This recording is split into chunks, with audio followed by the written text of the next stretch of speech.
Olha que pergunta interessante que eu recebi. Doutor, qual a melhor dica para estudos? Não conseguindo absorver é muita coisa. Tenho você como referência. Na verdade, esse é um grande problema de todos nós da medicina. Realmente é muito conteúdo, muitas patologias, medicamentos, dosagens, enfim, é tanta coisa que precisa absorver. E mais, com a dinâmica da medicina hoje, com as constantes atualizações, a gente ainda tem que arrumar uma forma de incorporar essas atualizações aos nossos conhecimentos. É justamente sobre isso que eu vou falar no vídeo de hoje. Olá, sou o Eric Hulli, médico e professor, e nesse canal eu mostro para médicos e acadêmicos de medicina como atualizar os seus conhecimentos em emergência com muito raciocínio clínico. Então, se você tem interesse por esse tipo de conteúdo, já se inscreve aqui no canal e ativa as notificações. E aí, como fazer para guardar tanta informação que a gente precisa na medicina? E mais, muitas dessas informações têm que estar ali, ó, fresquinho na cabeça. Porque vamos lembrar que, principalmente em atendimentos de emergência, a hora que o paciente chega grave ali na sua frente, está na sua mão, não dá tempo muitas vezes de consultar celular, consultar o WhatsApp ou algum amigo. É claro que se você tiver algum colega ali no plantão, sem dúvida alguma, sempre que possível, a gente deve sim chamar para ajudar em casos mais difíceis, mas imagina que você está num local distante de tudo, sozinho no plantão, 3 horas da manhã e chega realmente um paciente grave, muita dispneia, saturando mal, perfusão periférica ruim, oligúrico, com rebaixamento do nível de consciência. E agora? É você diante dessa vida, é você que vai definir o destino, é você que tem que definir o que está acontecendo para realmente melhorar o prognóstico do paciente sempre que possível, claro. E como fazer para pensar, porque só nesse exemplo que eu dei, dá para a gente pensar em uma série de patologias. O que está acontecendo? É um IAM? É um TEP? Ou o paciente pode até ter tido um AVC, um AVE, que é o termo mais correto, e está rebaixando, então com dificuldade de ventilar, por isso que está evoluindo dessa maneira. Olha como que abre um leque de diagnósticos diferenciais. E é claro que para cada uma dessas patologias você precisa entender muito bem cada uma delas, guardando as peculiaridades e particularidades de cada uma dessas patologias. E quer ver outro exemplo que acaba dando um nó na cabeça? Quando chega um paciente apresentando 2, 3 comorbidades. Por exemplo, um paciente DPOC crônico pode chegar apresentando uma insuficiência cardíaca para você. Porque vamos lembrar que conforme vai tendo a evolução da DPOC, esse paciente vai tendo danificação do parênquima pulmonar e, além disso, os capilares pulmonares acabam sendo prejudicados também, aumentando a resistência desses capilares, aumentando a resistência pulmonar. E o ventrículo direito, ele não tolera pressão. Ele até tolera volume, ele até aguenta volume, mas quando tem que fazer uma pressão, uma força maior para bombear o sangue do ventrículo direito para os pulmões, esse ventrículo pode entrar em falência. E aí esse paciente, então, que tem DPOC, pode chegar descompensado de uma insuficiência cardíaca. E mais, imagina que esse mesmo paciente é diabético também. E aí chega para você com uma glicemia de 400 e você começa na cabeça, caramba, é um DPOC descompensado, é uma insuficiência cardíaca descompensada, é uma cetoacidose diabética descompensada, e agora? É aí que causa aquela confusão na cabeça com tudo isso, porque, caramba, cada uma dessas patologias a gente segue por um caminho, e na verdade, para conduzir esse tipo de caso, você tem que interligar todos esses assuntos. Então, como fazer para guardar tanta informação assim? Olha que interessante. Quando eu entrei na faculdade, eu fiz 1 ano de cursinho, não, porque eu estudei sozinho. Eu não fiz cursinho, eu terminei o colegial, que era antigo colegial, né, o ensino médio hoje, não passei no vestibular e fui estudar sozinho por questões financeiras, não tinha condição, fui estudar sozinho. Durante esse 1 ano inteiro estudando, o que eu mais sentia dificuldade e falta era um direcionamento para os assuntos, para eu gastar menos tempo. Vou dar um exemplo. Eu chegava num exercício, por exemplo, de física, e ficava às vezes 6 horas, eu me lembro bem desse número, 6 horas para resolver um exercício difícil. E ficava pensando assim, caramba, se eu tivesse um cursinho, se eu tivesse um professor aqui junto comigo, ele teria me direcionado e eu teria resolvido esse exercício em 20 minutos. Quer dizer, teria sobrado mais tempo para eu estudar outras coisas. Enfim, era o que eu tinha na realidade, continuei estudando e consegui passar no final do ano em 2 faculdades, na federal e numa estadual. E aí fui para a faculdade pensando, caramba, agora sim eu vou ter esse direcionamento. A gente sabe que na faculdade não é bem assim, não tem todo esse direcionamento, é muito você ter que estudar sozinho, você descobrir os assuntos e tudo mais. Só que aí eu me deparei numa situação que eu estudei tanto para entrar na faculdade, e assim que eu estava na faculdade, eu sempre sentia que poderia me dedicar mais, que poderia estudar mais. Mas olha uma coisa, eu não tinha vontade, sabe? Eu não tinha, caramba, era difícil, era pesado, era desestimulante, essa é a palavra. E aí a forma com que caía nas provas, com que a gente é cobrado na faculdade, nossa, isso me desestimulava muito, porque era decorar rodapé, era decorar detalhe do detalhe, síndromes raras, e que eu não entendia, e fui entender isso muito tempo depois. E, na verdade, eu não conseguia ver uma praticidade naquilo que eu estava estudando, no que eu ia usar no dia a dia, se isso ia ser realmente importante para o dia a dia. E esse é o grande ponto, né? Muitas das coisas que a gente acaba focando nossa energia e nosso estudo durante a faculdade não se traduz necessariamente em você aplicar esse conhecimento na prática. E eu só fui perceber isso muitos anos depois, atendendo, estudando, trabalhando, estava lá em plantão, estava estudando ao mesmo tempo, e aí que eu fui vendo que, na verdade, a forma como a gente estuda ou como é cobrado da gente o conhecimento, nas provas principalmente, essa forma de cobrar é muito distante da forma da realidade. E isso dificulta o aprendizado. Porque se a gente fica somente decorando, caramba, a hora que você está de frente com o paciente, você não consegue raciocinar. E é aí que está o grande ponto. E que eu senti muito isso quando eu formei. Eu não conseguia estabelecer um raciocínio clínico adequado.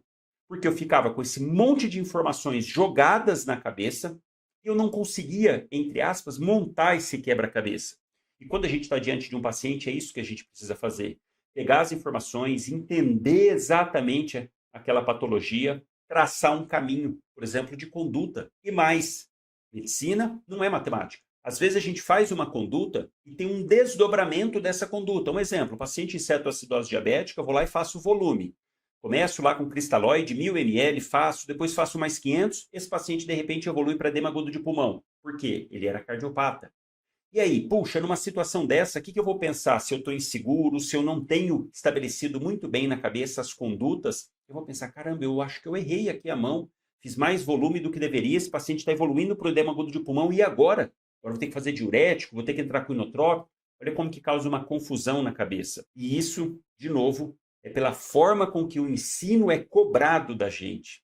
Porque, na verdade, quando a gente está na faculdade, na maioria delas, não generalizando, mas as provas, de maneira geral, são mais para ver o que você não sabe do que o que você sabe. Só que na prática, no dia a dia, nos atendimentos, não. O que tem que ser valorizado quando você está diante de um paciente é o que você sabe, é o que você pode oferecer para ele de solução naquele caso em específico.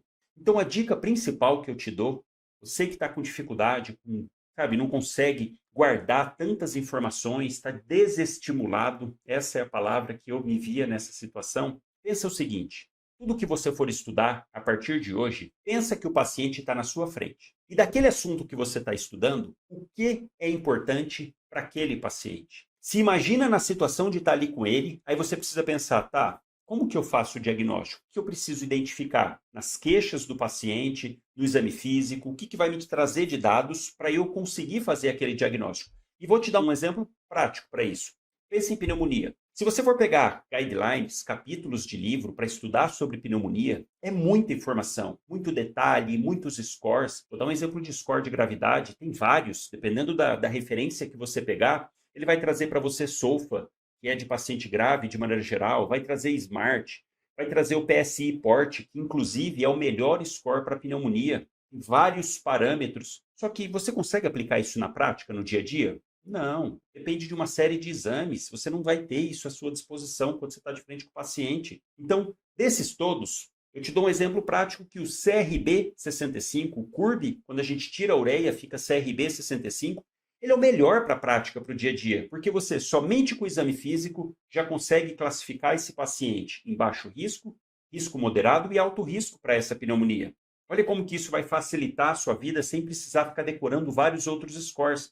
E aqui é um exemplo específico de pneumonia, mas você pensa assim, caramba, se o paciente chegar aqui com uma pneumonia, quais os sinais e sintomas que eu vou precisar identificar nesse paciente para eu levantar a hipótese de pneumonia?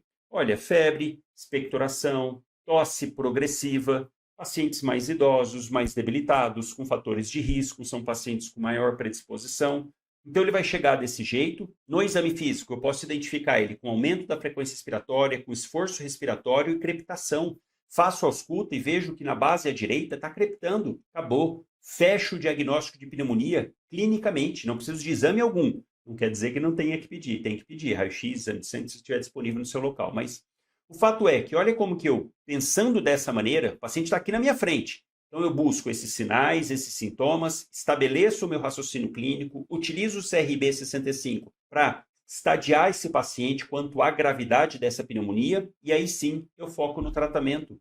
Olha como que dessa maneira você sempre se imaginando na frente do paciente, olha como que dessa maneira você consegue absorver melhor o que você realmente vai usar para o dia a dia. Então essa é a grande dica. E quando você estiver se atualizando, você que já está atendendo, às vezes já formado já há vários anos, já tem experiência, já tem como formular isso na sua cabeça, fica melhor ainda quando você vai pegar um estudo, quando você vai pegar algum guideline para se atualizar. Vou dar um exemplo aqui que teve atualização recente de sepse, um guideline bastante extenso, com mais de 50 páginas, mas dá para você tentar dali extrair, o problema é tempo, a gente sempre está na correria, na loucura, mas você extrair dali o de mais importante para a sua realidade, para o seu dia a dia. Porque, por exemplo, nesse guideline tem várias recomendações, inclusive para o paciente que está entubado, para recuperação depois, para reabilitação desse paciente em sepsis.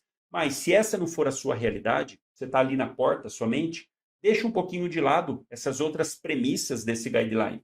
Extrai dali só o que te interessa realmente ali para o dia a dia. Então você acopla no conhecimento que você já tem esse guideline de atualização. É claro que ainda assim é difícil pelas horas que vai gastar para fazer isso, mas esse é o caminho. Essa é a forma de realmente guardar tantas informações que a gente tem que guardar na medicina. Então sempre foque que o paciente está na sua frente e daquele assunto que você está estudando, o que realmente importa na prática, no dia a dia dos atendimentos.